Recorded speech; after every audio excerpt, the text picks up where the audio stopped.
Oh my goodness, I can't believe how many people are here. It's like, Collingwood's grown. when you guys first called me to do this, it was like kind of like one of those moments like, oh sure, what the heck? And then I realized, oh my gosh, I have to talk to actually like all these people. And my normal audience back home in Milton is 32 hens, 3 roosters, and 11 ducks. And a couple of dogs and 4 cats. But my name is Sandy, and I was born and raised in Collingwood, and we've lived in Osler Bluff Road since I was 5 years old. And I've always loved history. I grew up with the best teachers, my grandparents. Neil McInnes and Neil and Reba McInnes and Harold Henry and Edith Ardella Carefoot were the best teachers one could possibly imagine. I spent more time with my grandparents than I did my parents, as my mom sitting over there will attest to. And we had all sorts of adventures. And my grandparents on my McInnes and the McInnes side were big collectors, and we were always going to auction sales, buying photos, pictures, you name it. And my grandma Carefoot loved to collect newspaper clippings, photos, anything you could possibly imagine. So, and to back all that up, this is one of my volumes of Collingwood pictures and family negatives, just one of them that I have had over the years. So as I said, I was born and raised in Collingwood, and I spent most of my time with my grandparents. I loved history, and the first time that I ever saw the castle was on the back of a snowmobile, holding on for dear life. My parents were young, and they liked the outdoors, and of course, on the weekends, we always had to do outdoor activities. I wasn't so thrilled about snowmobiling, mind you, because I don't like the snow that much, and also, snowmobiling across the frozen lake always scared the heck out of me. But inevitably, when we were out snowmobiling, we would usually stop at the castle for, well, my dad would have a beer, and, and my mom would have a Pepsi, because she loved Pepsi.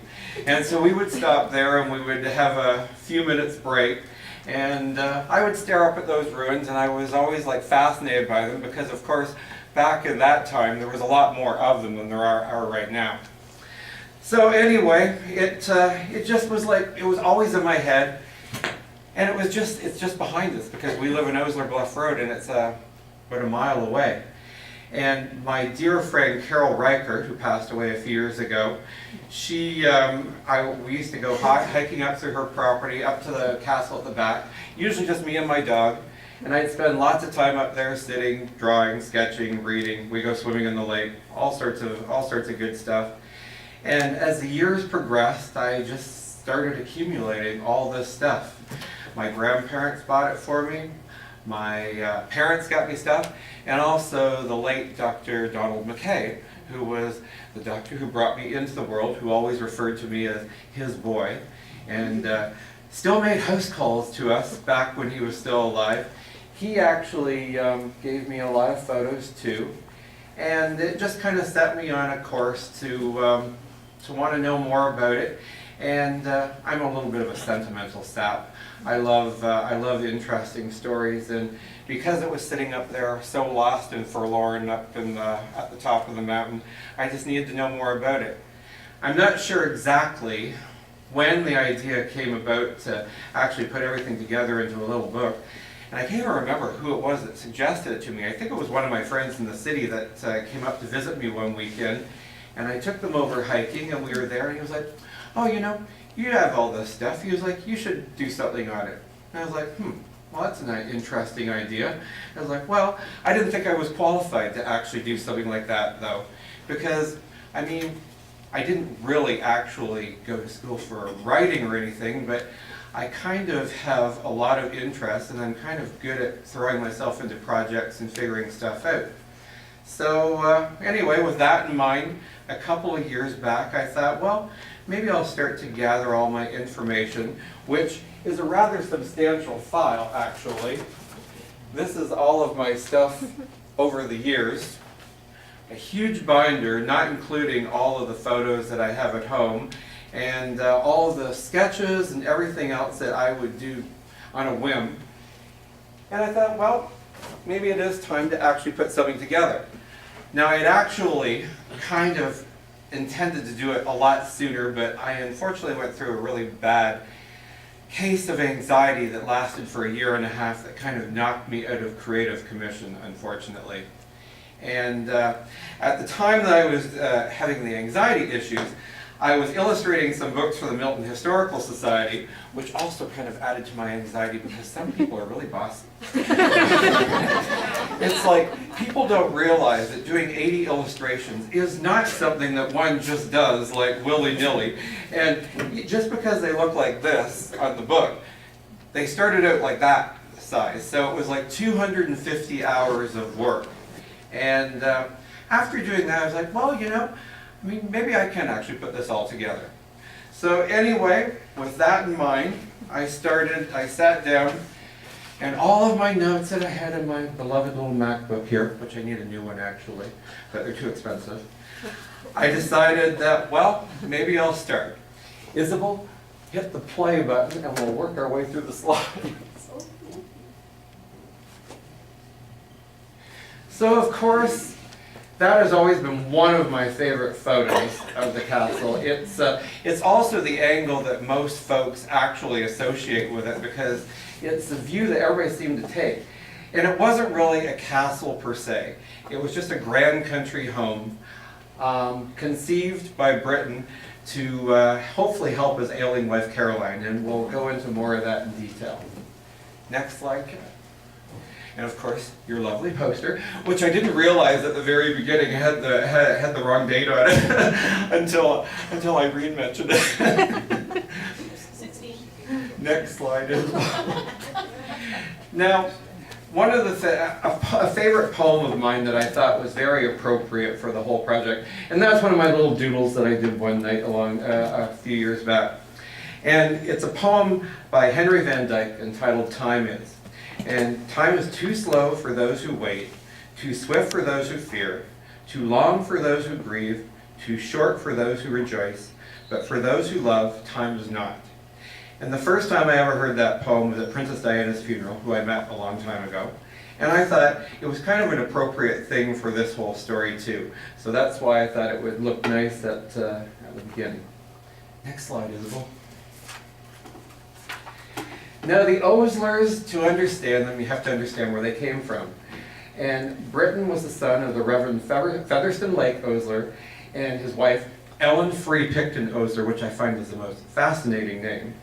And the other thing very interesting about Featherstone and Ellen is that Featherstone was born on December 14th, 1805, and Ellen was born on December 14th, 1806. Now, if that's not kismet that you're meant to be, I don't know what is. But the Oslers have always been very civic and community-minded, and they've contributed to the arts, law, the physicians. But Reverend Featherstone actually started out in the as a mariner, along with his father. His father was a medic, and then Featherstone actually was a sailor when he was a young man, but he wasn't very enamored with it, especially after a wreck in Barbados. And it wasn't soon long after that that he decided to answer a call to the clergy, which he was kind of thinking about, because they had all sorts of programs where they were preaching abstinence and that, so he thought that perhaps maybe that would be a worthwhile cause. Next slide, Isabel. Caroline, her family also hailed from England, and sorry, I forgot to mention that. I'm very nervous at talking to people. The Oslers came from Cornwall, England, and Caroline's father, who was the Admiral William Henry Smith, he was a captain in the East India Company, which was a big trade company back in starting in the 16th century. And so anyway, it kind of all ties them together because they all had like a naval background, sea background. Next slide, Isabel. Oh, I should be following my slides, or my things. Now, as I said, oh gosh. I think we went one too far, Isabel. back two, sorry. So as I said, his grandpa and father were mariners in the Royal Navy, and as I said, he had suffered a wreck in Barbados that they ultimately decided to go into the clergy. He was actually introduced to Ellen by his brother Richard, who, when encountering her on the way home one night, asked if she might reserve herself for his brother, who was due to arrive a week later. Reserve yourself. It's like, I'm not exactly sure if that's like a good thing in this Me Too, it's like, reserve yourself. It's like, is that like a book at the library? Anyway, when he got home, they were introduced, and 6 months later, they were engaged just before he decided to attend Cambridge. They were married on February 6, 1837, in Buddock Water, Falmouth. Shortly thereafter, the clergy, the English clergy, was looking for folks in the New World, or so to speak, like here. And they were asked if they would like to relocate to England to satisfy that need. Reluctantly, they weren't so thrilled about it, but they decided, oh, what the heck, and they did. It was a very harrowing voyage, and the one thing about the Oslers, they like to write letters. They had lots of them, like, oh my goodness. And Ellen was not thrilled with the whole trip. It was stormy, it was choppy, she was sick, and they were just happy when they finally spotted Newfoundland. Not long after getting to Newfoundland, they traveled up the St. Lawrence and they landed in Quebec. Then they had to continue by land, which, you know, unlike today where things are so easy, you can zip for, well, I can come from Milton to Collingwood in an hour and 50 minutes if I'm driving fast enough. But they landed, they came to Ontario, and then they settled in Newmarket near Bondhead. Now they were there for a while, but the McKenzie Rebellion was also taking place at the time, which, if you recall your history books, the Crown was granting land to friends, and William Lyon Mackenzie and his supporters weren't too thrilled about that. So they ultimately were staging a lot of uprisings, which unfortunately the Oslers got kind of caught in the middle of. And we actually, back at Milton, have a really interesting house that was built in 1827 called Craig Lee. And it's really cool. William Lyon Mackenzie actually gave a speech on the front lawn of this house. It's a very cool Georgian-style house. Not long after the Mackenzie Rebellion finally ended, they were asked once again to relocate, but this time to our own area of Simcoe County. Ellen wasn't so thrilled about that because they already considered like the area where they were to be uncivilized, and now they're being sent way up here where it was 2,000 parishioners scattered over some 240 square miles.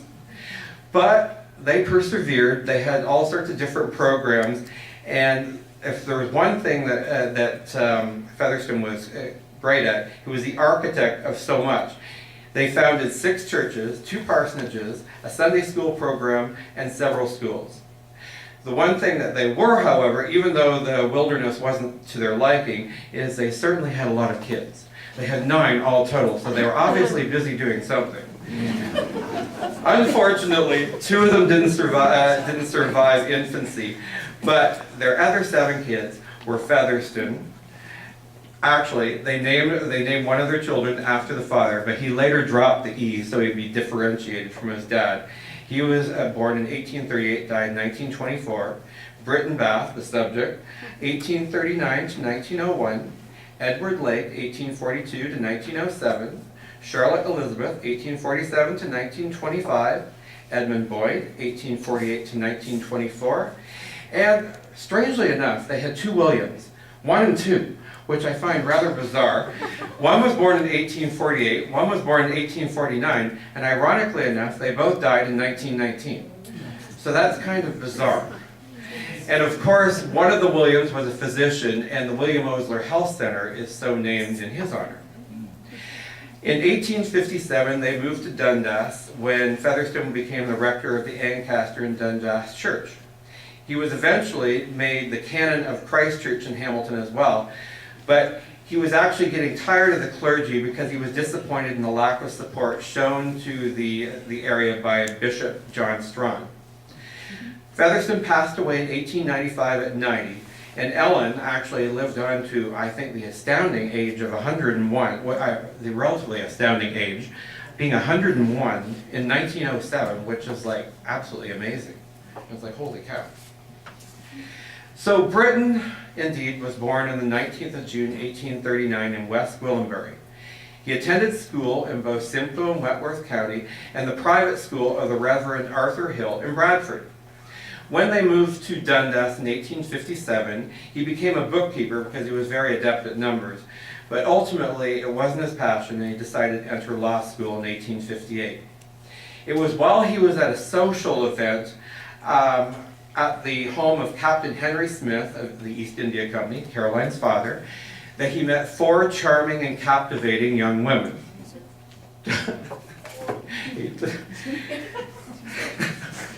Don't make me laugh.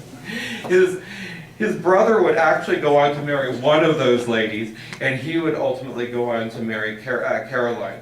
And again, as I said, it was kind of interesting because they shared a background on the sea and with mariners. It's kind of coincidental how they all ended up together. Britton and Caroline were married in Dundas in 1861, and shortly thereafter, in 1862, he graduated law school. He was a dedicated prosecutor. Oh, and I guess we should be moving ahead in the slides. I wasn't telling you. Go back to Britton and Caroline. So there we go. There's Caroline. She was born November 11th, 1836, and died May 2nd, 1895. And Britton, of course, June 19th, 1839, died February 5th, 1901.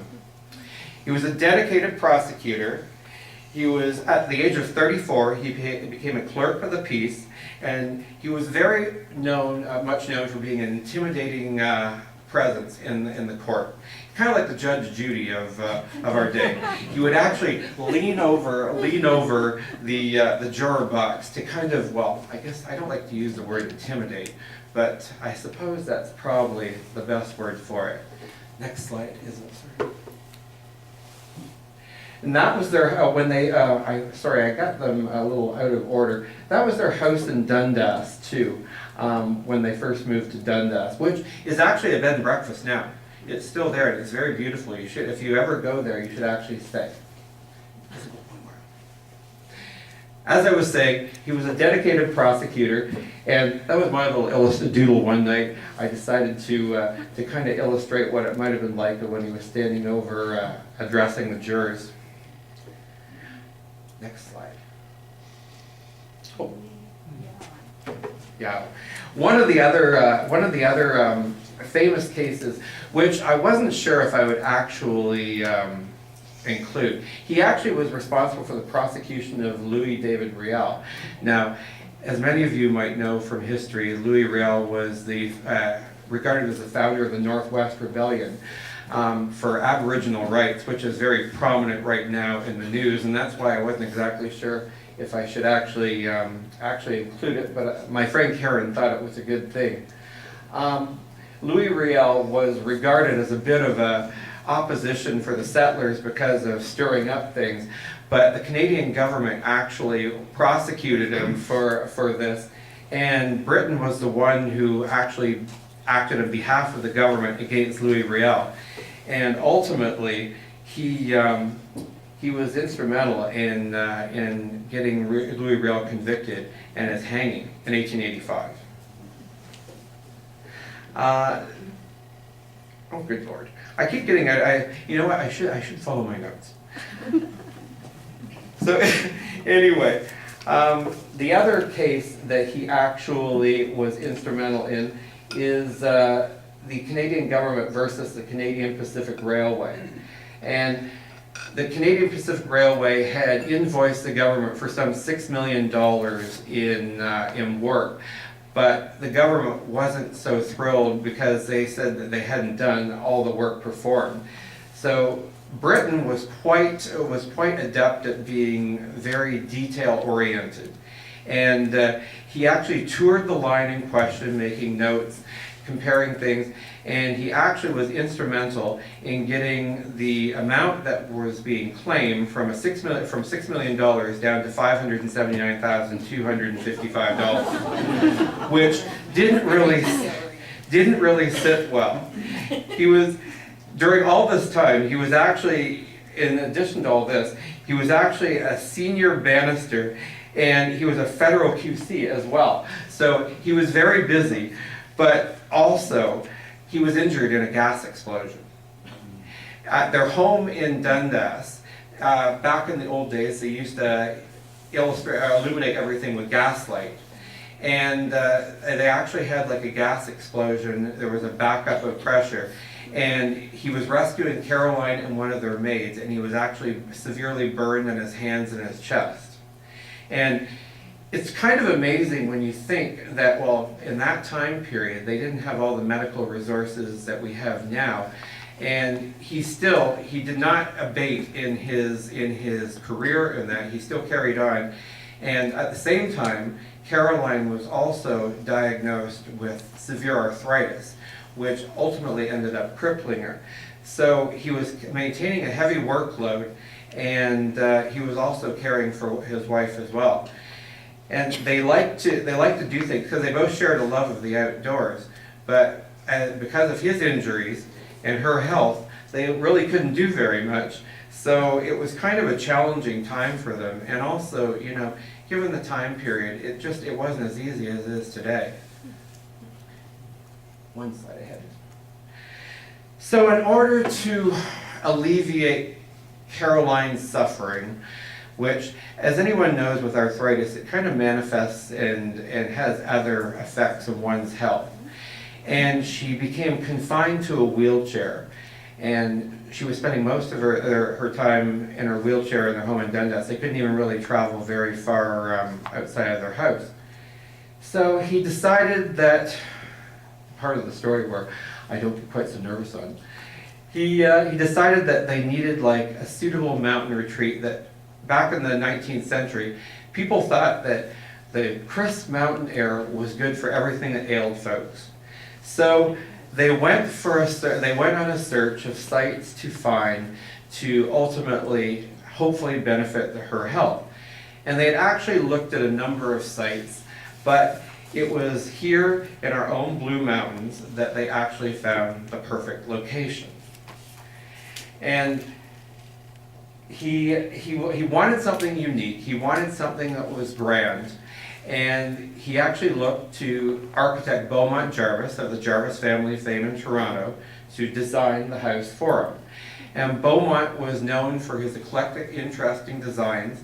And he actually was inspired by homes in the Tuxedo Park area of New York State, which I actually found this very cool, interesting illustration of the William Kent Cottage in Tuxedo Park. It was built in 1886.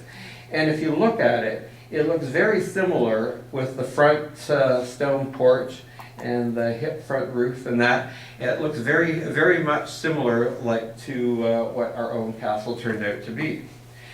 Now, the land at the top of the mountain was 330 acres, and after commissioning Beaumont for the design, the clearing of the land started in 1893, and that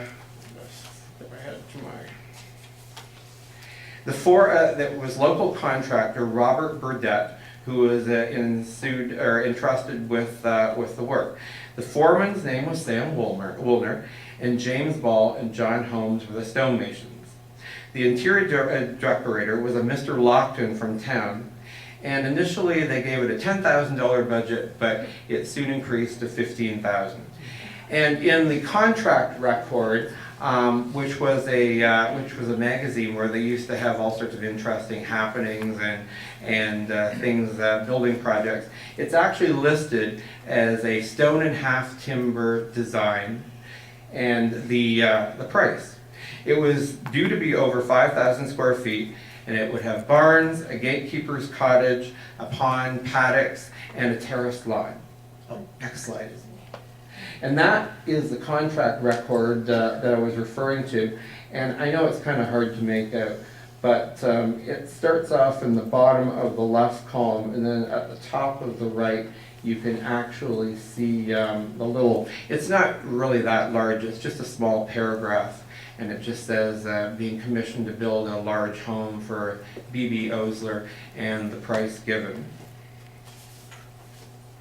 Now, the interior, some of you might have read about the Bryan brothers, the Bryan Manufacturing Company of Collingwood.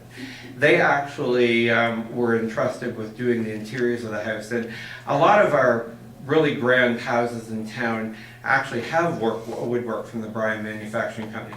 Oh, next slide is, well, I think. Oh, and that's my little illustration of what maybe the castle might have been like being built and when it was finished. And if, oh, Yeah. oh, back there. We got kind of, yeah. When it was completed, of course, that's how it looked. Next slide, Isabel. And even though there aren't any pictures that actually exist, I kind of did my own little renderings based on, like, you know, probably like a postcard image and that, and of the front parlor and Caroline's bedroom, the stair hall, and the kitchen. And this is one of my early pictures that I decided, because the one thing it would have been nice to have actually had is a picture of the inside, but none really existed. But all the folks that I talked to, you know, gave me some pretty good ideas. And also, back in the day, in the 1990s, I used to volunteer for Tracy Marsh and Pat Miss Campbell at the museum, two really wonderful ladies. And they kind of gave me a lot of good information and people to talk to. And as well, my grandparents had lots of friends who have been there. And so based on all of those chats that I have with so many people over time, I kind of like sketched out my own little ideas of what it probably looked like. Next slide as well. Now, the first staircase I thought was interesting, but then the more I talked to people, I did another rendition. And the one thing that the home had, it had a giant map on the wall opposite the staircase that detailed all of the points of elevation on the property.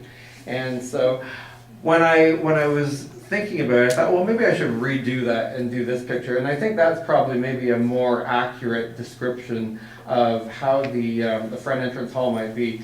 It said the staircase, some people said it had a bit of a curve to it, some people said it didn't.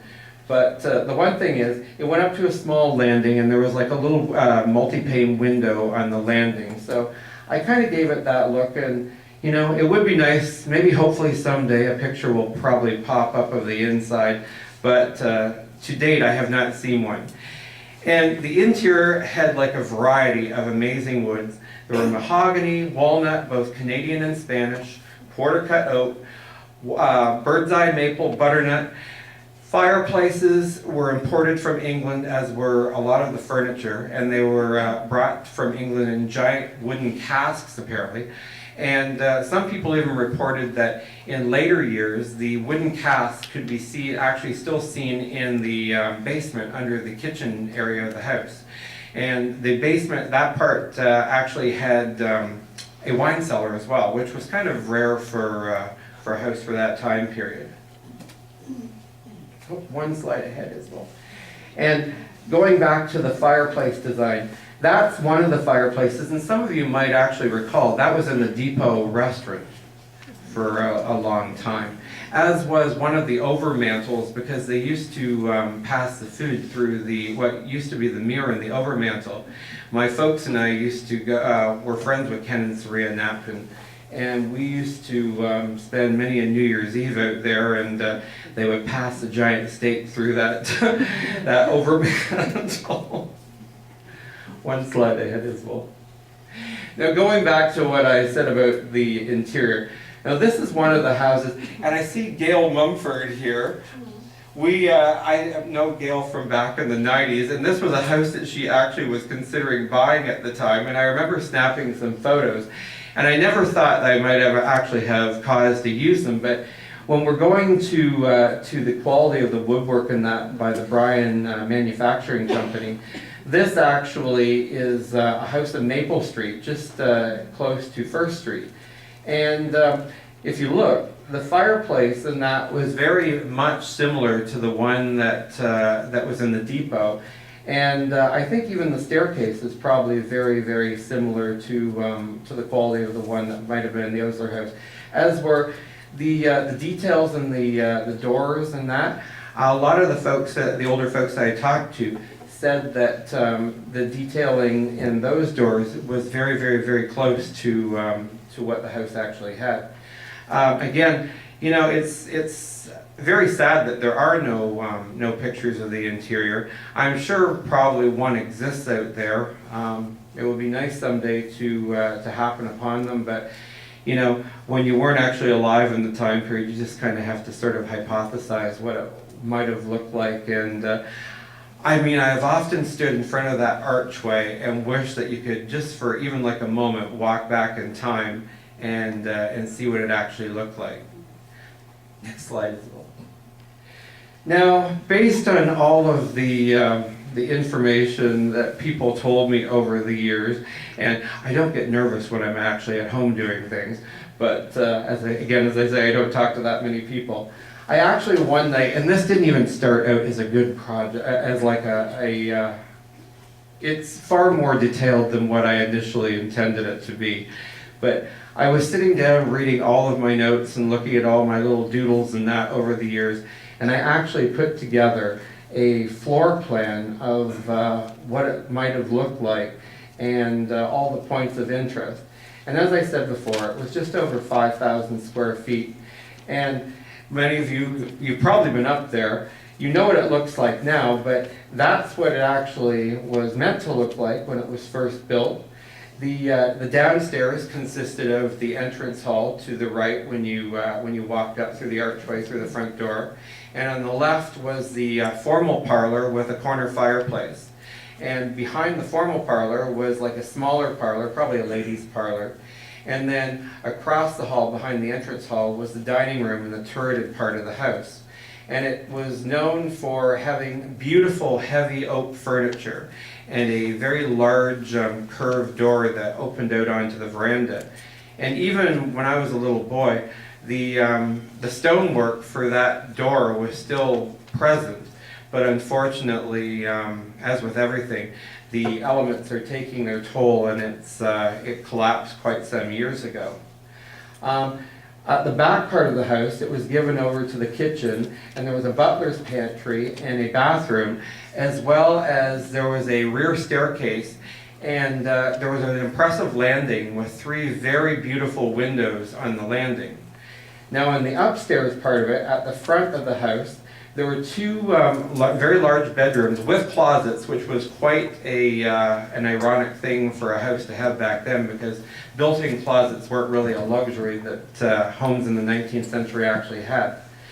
To the left on the upstairs of the house was Britton's bedroom, again with a corner fireplace, and behind his room was a smaller guest bedroom, as well as a bathroom that actually had working plumbing, because there was a cistern in the attic that collected rainwater, and the force of gravity actually allowed for flushable toilets and working sinks and all that, which is actually very rare for a house at that time period as well. And an interesting thing is, one time, a long time ago, I actually found one of the clay water pipes in the woods in front of the house. I actually have it. It's stamped with, it was made in Hamilton, and it has the date stamped on it. It was made in 1876, I believe. And it's kind of a cool thing. I mean, you don't really, a history addict like me, I always like kind of hope that you might find something interesting when you're wandering about, but I guess I had to make myself satisfied with a water pipe. Anyway, Caroline, of course, folks in the 19th century also didn't sleep together that often, apparently, although when they were, you know, busy doing other things. But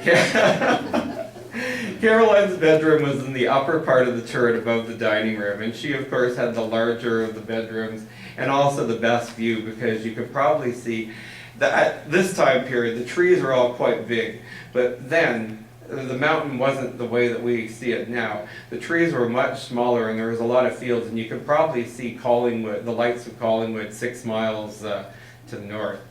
So, and at the back of the house, It was given over to the servants' quarters. There were like 3 servants' rooms and also another bathroom. And the rear part of the house wasn't accessible from the upstairs and the front either. I guess probably to keep the help, I guess, in their spot. But I found it a rather interesting fact. At the back of the house, there was the carriage shed, and there was like a little storehouse as well. And then to the rear, separated from the house, was a barn. Next slide, Isabel. Now, I often wondered what they might have looked like, and I did this little doodle one time, and of course when they moved into the house, Caroline was in a wheelchair, and I didn't want her in a wheelchair, I wanted her standing up. So one night I was just sitting there and I thought, oh, well, I was doodling away, and next thing you know, I kind of drew that, and I thought, well, perhaps that's what they might have looked like if she had actually had the ability to stand up. It actually ultimately ended up taking 2 years to complete the house. The excavation had first begun in 1893, and it was finished in 1894. And they were able to actually move in September. And Caroline was very, very, very, very much entranced. Britton loved her very much, even though he was busy in that and he didn't get as much time to spend with her. But he devoted a lot of time and effort to trying to make her happy and to do something for her health. And when they moved in, she loved the house. She decided to call it Kianoto, which is a Petun Indian phrasing meaning top of the hill. The other thing that it also came to be known by was Deer Park, because they loved animals, and Britain actually had paddocks built for raising white-tailed deer, which I'd like to kind of think that some of the deer that come and eat our vegetation, well, Mrs. Reichert used to get really mad because the deer used to eat all of her shrubbery and the vines off the side of her house, and she would wake up in the middle of the night and the beady little eyes would be staring in her window. And she and I used to joke that perhaps it was the descendants of Britain's deer that were actually eating all of her shrubbery. And the other thing that they actually did is they had stocked there was a little pond there. They had stocked it with trout, and the pond actually, Silver Creek sees its inception from a stream or a spring up there, and then it flowed into the pond and then down the mountain.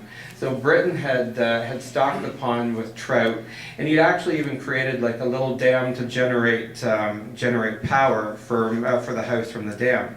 And the other thing, which is kind of interesting given his past, is they even had like a little gas well so that the house had gas light. And you know, you would think that given his misfortune with their gas explosion at their house in Dundas, he might have been a little put off of that, but I guess not. He wanted everything to have all the modern conveniences, so he did indeed include it. Next slide, Isabel. Now, as I said, they moved into the castle, and it wasn't a castle, just a grand house, but they moved in September of 1894. And I often wondered if the house ever got to experience a Christmas. It doesn't say, there's not like a whole lot of stuff written about the story of their lives. But one night I was sitting there and I was like, you know, I wonder if it saw a Christmas tree or that. So I ended up doing this little watercolor of what I thought maybe it might have looked like. And I put a big Christmas tree in the front yard. And I thought it was kind of nice, but I'm just a sap again. Next slide, Isabel. Now, unfortunately, the cool, fresh mountain air wasn't meant to be for Caroline's health. They moved in September, but she only got to spend 6 months in her new home. Her arthritis had really taken its toll, and she actually passed away in Toronto on May 2nd, 1895, and she was only 59 years old. She's buried at St. John's Anglican Church graveyard in Ancaster. You can go visit her grave. It's a very pretty little graveyard. And it's sad because you know, he went to so much trouble to try to make her better, but it just wasn't meant to be. Now, Britton wasn't very well himself. He actually suffered from a variety of ailments, some relating to being burned, but he also had heart issues, and he'd been diagnosed with what was called then amnesia. Now, can anybody guess what that probably is now? Yes, exactly. And interestingly enough, he was away in Montreal, and he met a very much younger woman. Her name was Mary Elizabeth Ramsey. She was almost 20 years his junior, and they ended up being married. Now, his health continued to decline, and even though they spent a couple of summers at the castle, it did little to revive his health. And I'm quite certain to his new wife, it probably really wasn't endearing that he was actually sharing the house that he actually built for his true love as well. And they only spent like a couple of summers there after Caroline died. And they were away on a vacation in Atlantic City, New Jersey, and he passed away in 1901. And the official cause of death was coronary artery disease, but he died on February 5th of 1901. He was only 62, so he and Caroline were pretty close matched in age when you consider their births and their demises. Now, unfortunately, because of Caroline's health, they never had any heirs. And thus, there was nobody to inherit the house. He never had any children with his second wife either, and she didn't show any interest in the property. And actually, she died at a young age too. She was only in her 40s. So the house ended up sitting there, which is bizarre. It sat fully furnished and just shuttered up. And there were a variety of caretakers that were entrusted with looking after the place. I've even been told that there was a second caretaker's cottage, but I never actually saw it. Now, there is one cottage that was not too far from the main gate, and I actually have a picture of that coming up.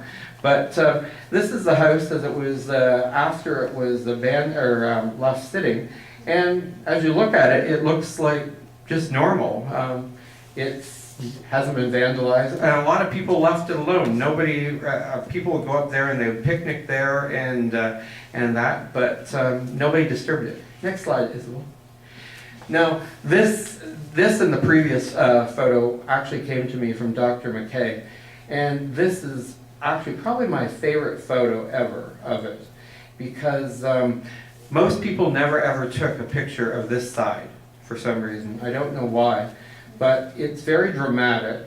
You can see the corner of the front porch, and you can see the turret, and you can see the multiple steps and the terraces, and there's a couple of small children actually sitting at the bottom of the steps, and to the left of them you can see like the buggy that they probably rode up on. Next slide as well. Now, one of the things that was interesting about the property too is from the 6th Street access, which back in the day, our New Mountain Road wasn't like it is now, and the primary road going up the mountain was 6th Street, just down the road from where we live. And the property was accessed from what I always refer to as Old Mountain Road. And you would get to the top and you would go across, and going through the woods, it's kind of like going through a cathedral of trees now. But back in that time period, it was far less forested. And you can actually, these days, if you're looking really carefully, you can still see the stones where that gate was. And the gate was actually, the wood for it was brought over from England. And the name that Caroline had given to the property, Cunonta, is actually embossed into the gate. Next slide, Isabel. Now, after it was abandoned, it sat there, and this is still a pretty good picture of no damage actually being done. The windows are the shutters are closed, and that it sat there basically undisturbed until 1909, when some of the other relatives came and they collected some of the silverware and a bit of the dishware that they wanted, and then everything else was just left there. Now, the property sold to another Toronto lawyer. His name was Jean-Paul Charlevoix, and he had grand aspirations to actually build a power plant on the property, much like Britain had, but on a grander scale. Now, I saw a newspaper article from the Collingwood Enterprise back then where the cost for that was pegged at $100,000. And unfortunately, it doesn't seem that he was able to raise the capital. So it kind of fell by the wayside, and he didn't end up doing anything with it. He was also a very poor businessman, apparently, because he ended up losing the property or forfeiting it for back taxes. And then it reverted back to the county, and the original 330 acres started getting sold off. So it was sold to various farmers in the area, and what started out as a rather grand estate now was only like 12 acres and the house. At this time period, a little bit of people started actually getting a little bit more curious and going into it. And even though people weren't damaging things, it probably didn't do it very well that it was being opened up. It was then purchased by a family in town named the Deagle family. And they boarded it up, and they started harvesting the barns and the outbuildings for its lumber to sell off. And during this time period, a lot of the folks I talked to told me, you know, how when it was first boarded up, some of the reason why they decided to tear down some of those barns is because they had massive hornets and wasp nests in them, and they were actually kind of dangerous as well. Some of the barns, because they were wooden structures, they had suffered from some damage, and a gentleman was actually injured. He fell off the roof, and he actually had to stay, and they had to keep him in the cottage and the property until he recovered sufficiently enough so they could actually move him to town. One slide ahead is well. This picture, that's supposed to be Dr. McKay's father there. Now, I'm not exactly sure if that's truthful or not. This is one of the pictures that Tracy Marsh had given me a long time ago. And it's still, you know, the house is still very intact. You can actually, and this is a good angle, if you look at the, towards the far left, you can see the big windows on the landing of the house at the back for the rear staircase, which you would think a window of that size wouldn't be quite so grand if it was just like a back staircase for servants, but I don't know, it was quite pretty, and it had all those like little diamond pane windows over regular sash windows. Move ahead, Isabel. So these are just a few other angles that have been shared with me over the years. Some of them came from my friend, the late Jeannie Cook. Some of them came from my friend Jennifer McCombie. Some came from the McKays. Some came from my grandparents. We can just scroll through some of them. That's one that Tracy Marsh had given me. And that's one from the McKays. Now this is kind of interesting because the house, it was pretty much undisturbed into the 1920s, coming up to the 1930s, but then for some reason people decided to get a little bit more, what should we say, hands-on. And people started breaking in and vandalizing, which I have, to this day, I cannot understand why people are so fascinated with destroying things. But people would break in, they would smash the furniture, they'd throw it out the windows, they would rip out the sinks. For a while, one of the gentlemen, the Sampsons, you might remember the Sampsons out in the bowling alley. Dalton had told me how there was a bathtub that was lying on the front lawn for many, many years that somebody had heaved out the window. But these gentlemen, I don't know if they were anybody that was causing any ill will or that, but they saw fit to pose beside the porch. And it kind of gives you an idea of just how grand the house was. And if you actually stand in that same location, which I went and I visited the castle this afternoon for a bit, and I was standing right there, and actually the amount of I guess dirt that has piled up over the years, I stand a little bit higher than that wall than those gentlemen do. One slide ahead as well. And this, of course, is you can see the vandalism taking effect. The windows are all smashed out. People ripped down everything. Even the map that was supposed to have been on the wall was apparently destroyed. And it was framed under glass, and I think what a great thing that would have been to actually have. And the other thing that, and one of the ladies and I were chatting with this earlier, is that there's a lot of artifacts that floated around town for many years that people purported to have purchased at sales and that, but they weren't really purchased, they were actually stolen.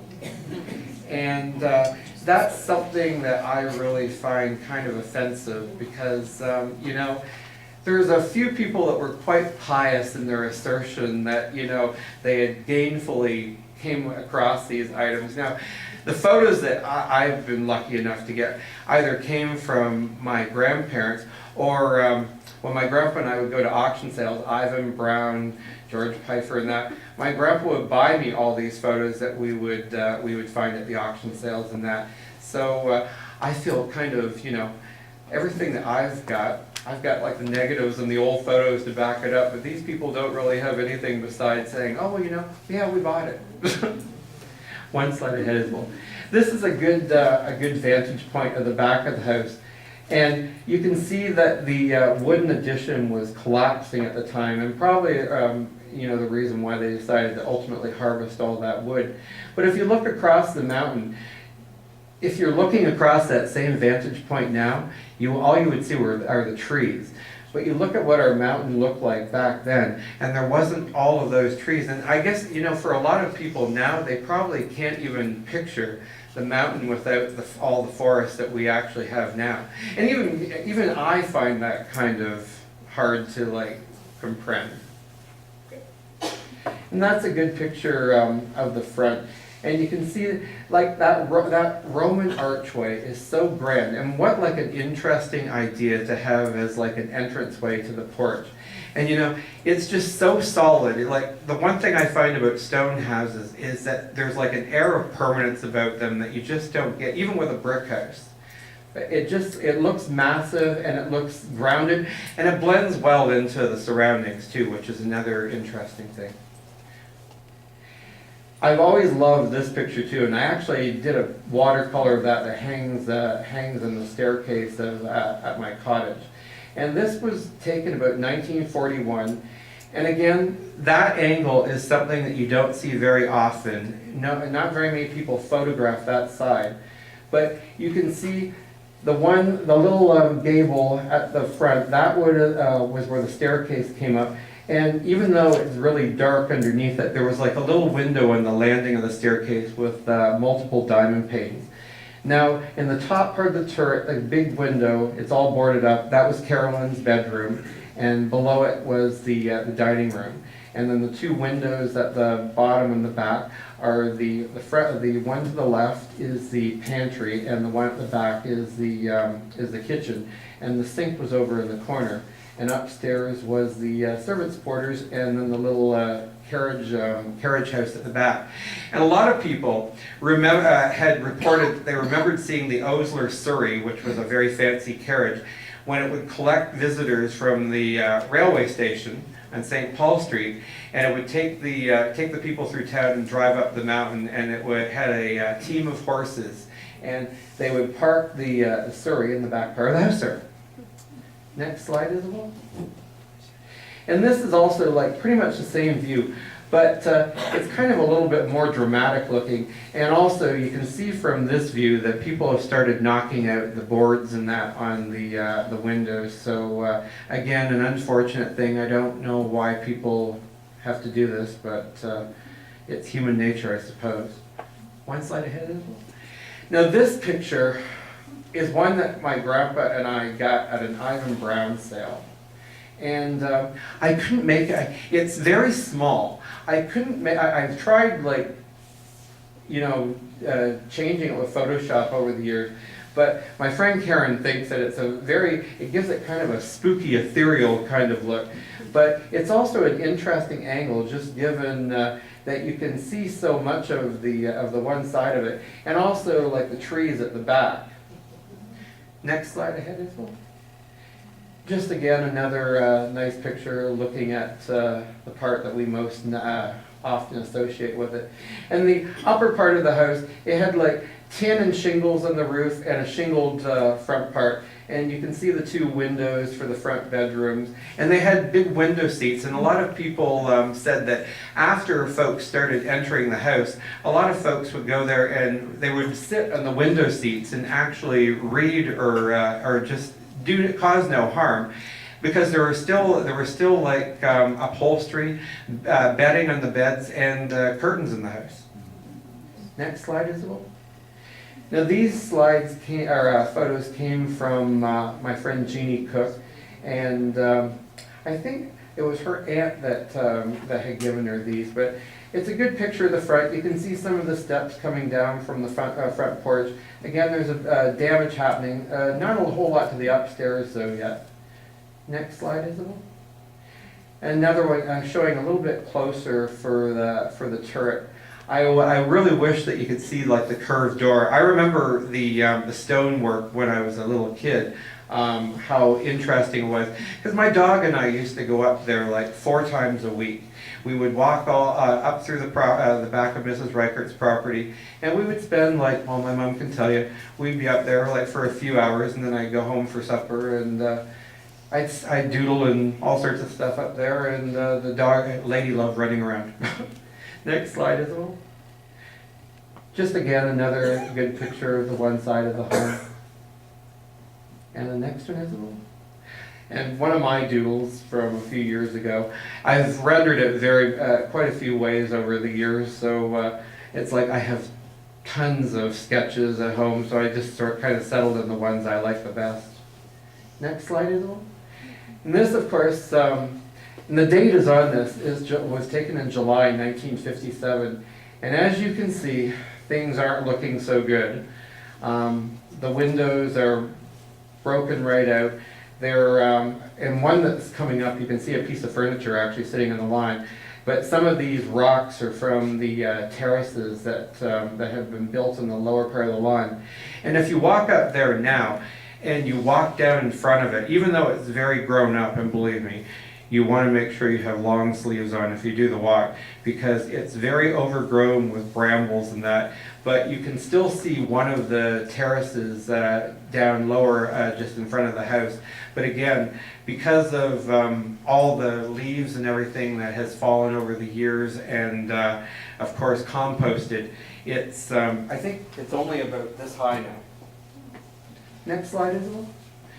And yes, you can actually see a piece of furniture lying behind that tree. And given that folks had said that that stuff was thrown out of the upstairs windows, I would imagine, given that the upstairs window is fully missing, perhaps that item of furniture had actually been heaved out that window. Next. Just a couple. My friend Jennifer McCombie, this is her aunt that had these photos, and they were up there on a little picnic, and they posed, of course, beside the walls. And again, just another photo of it deteriorating. Now, ultimately, what ended up happening is that it was completely stripped. There was nothing, none of the woodwork was left, and it was empty. The plaster had been smashed, and then a fire of unknown origin, and I use that term loosely in quotation marks, engulfed it in the early 1960s, and it was reduced to just the stone walls.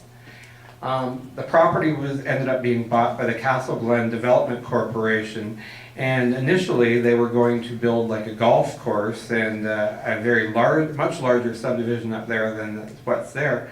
But the golf course, of course, has fallen through, and the ruins are just sitting there deteriorating. The one thing that kind of inspired me to put together like a little book about it was the ruins are collapsing. If anybody has visited up there recently, the effects of frost and freeze thaw and that is having a big toll. About 10 years ago, there used to be an interior chimney that was for the kitchen, and it collapsed. And of course, the aforementioned stone turret that was there when I was a kid has fallen down. There's only one part of it left. But this photo here of me and my dog Lady, and there's her big head overlooking the lake. That was actually taken on one of the back windowsills that's actually falling away now. And the rear stone lintel completely collapsed. I guess it was about 5 years or so ago. And the very tall wall that most people associate it with, if you look really, really, really closely, it's becoming concave. And eventually all the mortar is going to fall out of there, and that wall is probably going to end up collapsing. Now, there's a stone house in the Dundas Valley. It's called the Hermitage, and when I lived in Hamilton, I used to go visit frequently. And they've actually braced those ruins with iron bars and that. And I always thought that it would have been a nice thing if folks had have saw fit to do it with the castle, but unfortunately I don't know. People just don't seem to regard it with much thought. I mean, we have lots of other landmarks in town that people pay a great deal of attention to, but not very many people actually pay any attention to it. And it was one of the reasons why, you know, I wanted to memorialize it, because eventually I think all the rest of it is going to fall down. And the only remaining feature will probably be that Roman arch, and only because of the solidity with it was built. Even if the mortar starts to fall out of those stones, they are wedged in there so tight. And I was looking at it today thinking that it will probably be its one last remaining feature. And you know, it's 125 years old this year. It was started in 1893, and 2018 marks the 125th anniversary. And it was kind of nice getting prodded into, you know, presenting to you, even though, as I say, I was nervous. But you know, I wanted to do something. It's a site that's meant so much to me. I spent so much time there. I have so much stuff on it, and when I'm not nervous, I'm much better. If it was just a couple of people and me talking, it's far much better than talking to a whole room full of people. I mean, I usually, as I say, I'm talking to hens and that, so I'm surprised I didn't say to you, stop fighting, get off me, and go out and move it. But the lake is very pretty. I like to go up there and still sit. And just move ahead, Isabel. This is actually the stone gatekeeper's cottage ruins. A lot of people don't even know are there. Now, if you're going from the 6th Street access across to where the gate post would have been, that is just down the hillside. And you can see it better in the fall and the spring when the foliage is on the trees. But you have to go down just a little hike, but it's still there. And some of the tin from the mantle and that is still there. And it's a cool place to actually go and take a peek at. Next slide, Isabel. Now, this is a Google Earth photo of the lake. And I know it's not you can't really see it as well here as you can in my book. But if you look really, really carefully, you can actually see the original outline of the pond and the river. Now, the lake was actually expanded and excavated in 1965, and the dam built. And my dad, Brian, even actually worked in that dam. And if you move ahead, Isabel, that's the dam that Britain had originally built on Silver Creek, which is our river. I played in it quite a bit as a kid. I had a dam, and my ducks and I swam in it all the time. Next slide, Isabel. But this is actually interesting photos that were shared with me by Darlene Young, the daughter of the late Bing and Shirley Young. And this shows when they were excavating it. And the next slide too. And that again. And if you see that little concrete thing sitting right there, that's a little spillway where you can still see the water going through and under the earthen burn into Silver Creek. And of course, that's the ruins today. I like doing black and white photos. They're kind of cool. Next slide, Isabel. And I took these photos last summer. I love sumac trees. Robert Bateman actually does a lot of interesting sumac tree pictures, and that's why I like always photographing things like that. But this is how the ruins appear today. They're still pretty much like that, but I don't know for how much longer. Next slide, Isabel. And just a couple of other angles.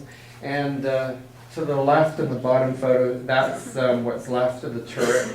And on the right, on the main part of the stone wall, you can see the corner fireplace, which actually is probably going to keep holding it up for as long as possible. But the back window there, you can see where the top part has fallen away. And I have photos at home of me taken in that window a long time ago, but it's very, very severely crumbling. Next slide, Isabel. And of course, that grand arch. And as I said, I stood in front of that archway many, many, many, many times, and I wish that you could just walk through like time, a portal in time, and go back. I think, you know, I visit with all of my farm neighbors when I'm home, and I'm usually home as long as Mother Nature is cooperating. I'm home every second week. And I visit all of my farm neighbors, and I bake them stuff, and we have tea. And I kind of think that if Britton and Caroline were alive, I probably would have been friends with them, and I could imagine probably visiting them, because I visit everybody. Actually, everybody says, oh, you must get all sorts of creative stuff done when you're home. I'm like, no, I'm always visiting people. But I have stood in front of that archway like so many times, and just wish that, you know, for even like a brief moment, I could have experienced a little portion of what it must have been. Next slide, Isabel. And there's me last winter. One of my friends was up for a visit, so we took a hike over, and yeah, I have so many pictures of ruins. It's like, oh my goodness. I didn't realize just how many I had until I sat down to try to organize them all. Next slide, Isabel. Now, my little story wouldn't have been complete without thanking all the folks that actually were instrumental in my life.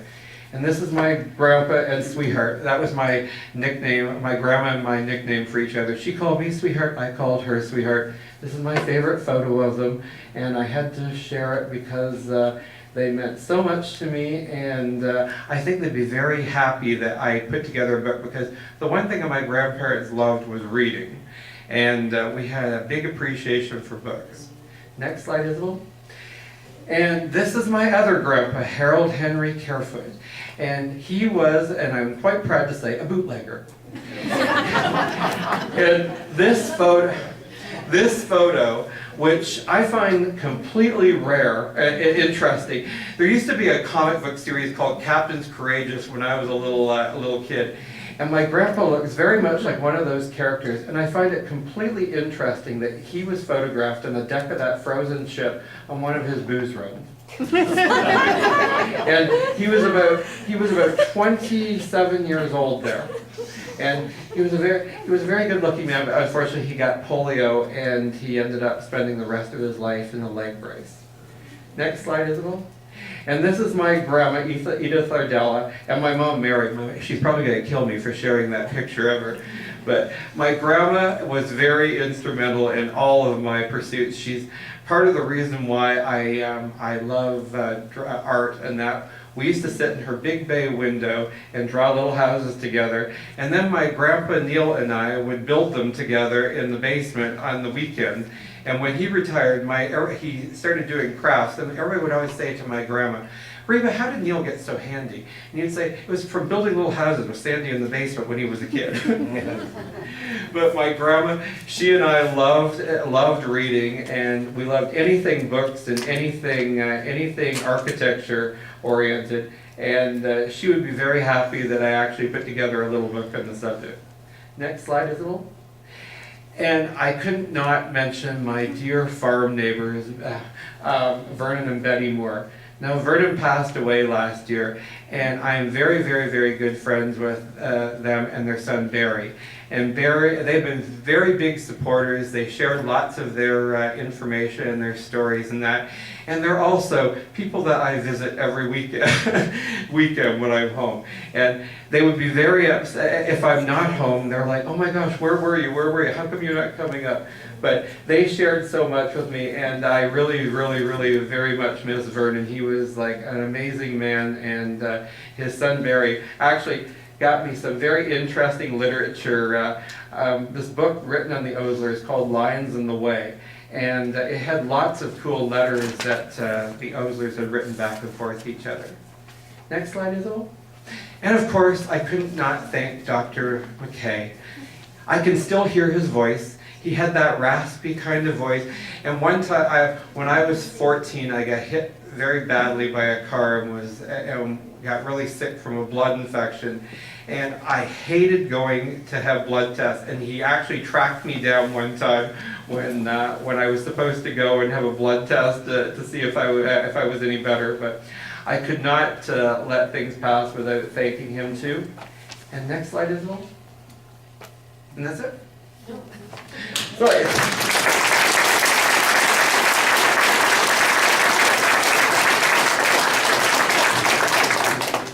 I'm sorry I was so nervous, but I wrote so much, and it's like, do you say too much? Do you say too little? Then I kind of get off topic, and it's like, gee, what do I do? But I have up here a variety of things that I've done. Whoops, that's my glasses. I have up here a variety of things that I've done. In addition to my book, I made t-shirts a few years ago. Actually, when we were going to Jamaica, I wanted some interesting t-shirts to wear in Jamaica. And since I was going to be there for 3 weeks, I wanted to have stuff I actually liked. And then I have my book poster, and I have my picture of the Oslers. And throughout the years, I have like a number of things that I've found at the ruin site. I have some wood, some charred wood, and I have pieces of crockery in that I've dug up, plus a piece of plaster that's actually got some graffiti on it. But I think the piece de resistance was my little miniature house that I actually made in the past 3 days. I started cutting it out at the farm, at my friend Karen's farm on Wednesday, with the chickens and the ducks chasing me because they of course wanted to know what I was doing. So I cut it out on Wednesday because we were having such a beautiful day in Milton. And then I painted it, varnished it, and over the course of Saturday night and last night, I actually did all that artwork. So I thought, and I had planned on doing something a long time ago, but I couldn't figure out quite what it was I wanted to do. And whenever Karen and Larry, my friends, go away, I'm entrusted with looking after their farm by myself. And I always get caught up with things there because it's 188 years old and it's so cool. It's this big Georgian farmhouse outside of Milton. And so I always, if I'm not doing things with the animals, I'm doing things in the house, and I kept postponing it. So when I was dropping my Jeep off for my dad to fix last weekend, I was in my barn and I was sweeping up my barn, and I'd made like a miniature terminal buildings for my lawn a couple of years ago. I was like, oh, wait a minute, maybe I should make something that looks like that. So that's how it turned out. Anyway, I hope you guys enjoyed the presentation. I'm sorry I got nervous.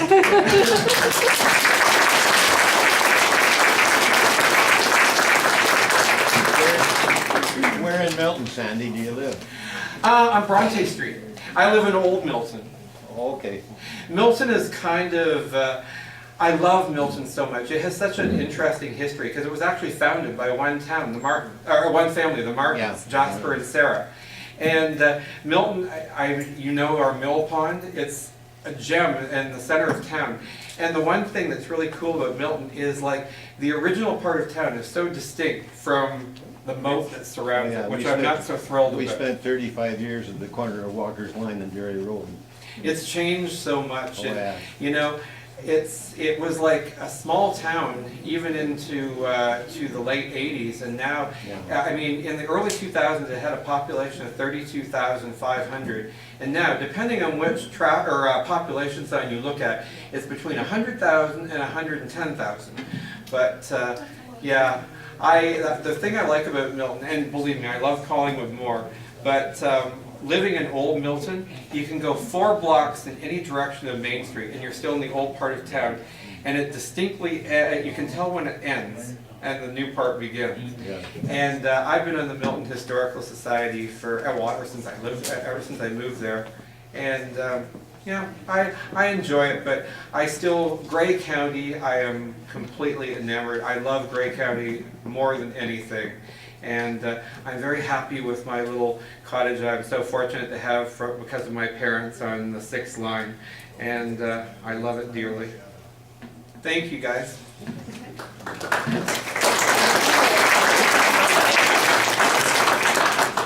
Sandy, that was very, very interesting and charming, the way you presented it in the progressive.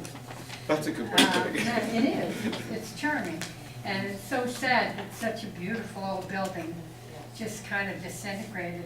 And we'd like you to have a little something. Oh, thank you. Thank you so much for your presentation. Well, you guys kind of inspired me to get back on track after, as I say, I went through a bad period of anxiety, so it kind of reinvigorated things. Good, I'm glad we could help. Thank you.